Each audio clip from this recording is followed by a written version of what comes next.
Okay, so we're here talking more about stuff. Let's talk about like why people would want this information. What's the benefit to them in terms of, I mean, they have all sorts of information on Facebook they willingly put up. There's all sorts of information on the web about people. What is this, why is this something they would do more than, you know, any of the other kind of social networking things, which are mostly around entertainment and poking each other kind of thing, so to speak? So I think one of the things that people will really start learning to come to 23andMe for is information about what's going on in genetics research, and that may seem kind of esoteric and out there, but nowadays places like the Wall Street Journal and the New York Times are picking up the big major genetic associations that are being published and writing about them. And people might read those articles and say, well, what does this mean for me personally?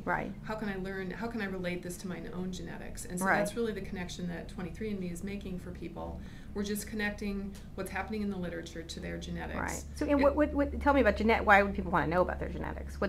Give me a benefit kind of thing that people would have. So, well, they could learn, you know, do they have increased risk for a particular disease because they have genetics that match an association that's been made in the literature? Or they might find out that their ancestors came from a different part of the world than they would have guessed. So they can learn. There's so much. Genetics is so rich, and there's so much to learn. So I'd say we're at the early stages of this. So a lot of this information, it's information only. So you might find out that there was a study that shows some people don't metabolize caffeine as well, and therefore they shouldn't drink 3 cups of coffee. I see. Okay, so it's useful. It's information like that that's going to be useful. But again, a lot of it, we just want to stress, a lot of this is preliminary information, and part of the goal of 23andMe is really to do research. So if we find out that there's markers associated with caffeine study, one of the things that we want to be able to do is then start asking people about caffeine intake and be able to form communities. There might be, you know, a coffee lovers community. We're able to look at various genotypes, look at various coffee consumption levels, and actually hopefully be able to do research and say, okay, we can actually confirm this finding, or we can say, oh, we've actually found other markers that correlate with, you know, caffeine metabolism. So what do you do with that information then? If you find out, say, you stop taking coffee, or you that may be a problem for you? Yeah, I mean, our 23andMe service is definitely not to be, you should not be taking action from the information. Right, you're no doctors. We're not doctors. Consult your own physician. Yes, you should consult your own physician. That said, you know, our goal is that not necessarily now, but in the future, that this information will be actionable, and that if you find out that you're a poor metabolizer of caffeine, you should not drink 3 cups of coffee. You know, you might just want to stick to that 1 cup of coffee. Or if you find out that you are an individual who is, has markers associated with Crohn's disease, you might actually want to go into a GI physician at the age of 40.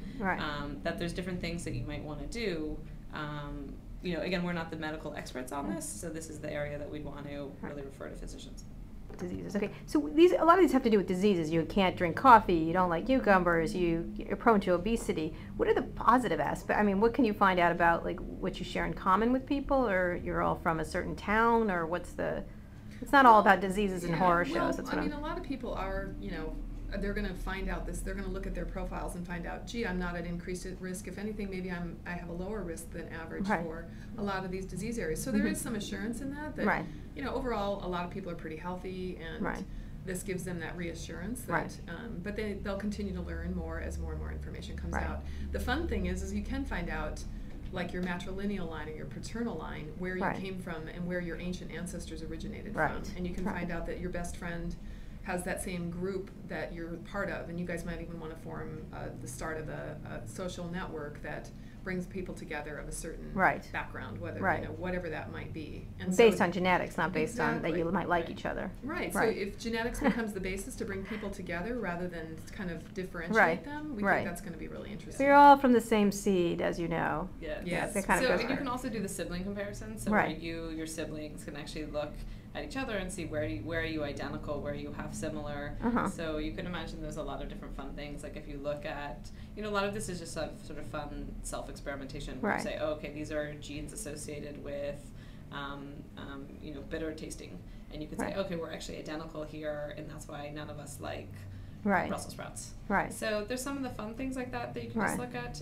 We have one area too that we almost call it sort of the grandparent feature, where grandparents can look at their grandchildren and actually see exactly which genes have been passed down to which grandchildren. Interesting. So, so a lot of it are those sort of fun elements. Right. We feel like there's a really practical, useful element with some of the areas that you referred to before in the disease area, where if you empower people to come together, if a bunch of individuals have Crohn's and they all want to come together, that actually really becomes a powerful. Right, which has happened on the internet already by itself, kind of thing. Happened, with not a lot of information. It's just you already have the disease, and then. But it's also not necessarily an area like that empowers groups to say we want to actually take charge of research and we want people to come together and we want to try to further advance those basic discoveries. What about diseases that you might not want to know about? Like, I mean, there's a lot of countries about finding out about breast cancer, early breast cancer detection, Alzheimer's, the gene. That you might have that. Are you providing those, or do you? Well, it's up to the individual. If they don't want to look into that information, that's their choice. We just make it an option for people to learn these. So how many genetic markers do they get? They get over 580,000. Right. So you're going to provide whatever they want, or the ones they don't want? Well, they'll have the ability, if they want to look at every single data point. That, they'll be able to look at sort of the raw data. Right. All the way through to, higher levels of interpretation that we provide. Right. So it runs the gamut from, just raw data to. Right. And I feel like if people want to get access to all their information, they should be able to get access to all their information. Right. The service offers them that ability. If you want to be able to look at, specific aspects of which research, a story comes out in the Wall Street Journal. And then you're going to link it to stories too, right? To and you have your own writers and talk about various. There's going to be certain popular things, right? Certain things that everyone's into. Obesity, I would guess. Yeah. Breast cancer, Alzheimer's. There could be things that are much more popular than other areas. Yeah, certainly the more common diseases. Right. Yeah. And not just that, just proclivity to this, proclivity to that kind of thing. Right. Interesting.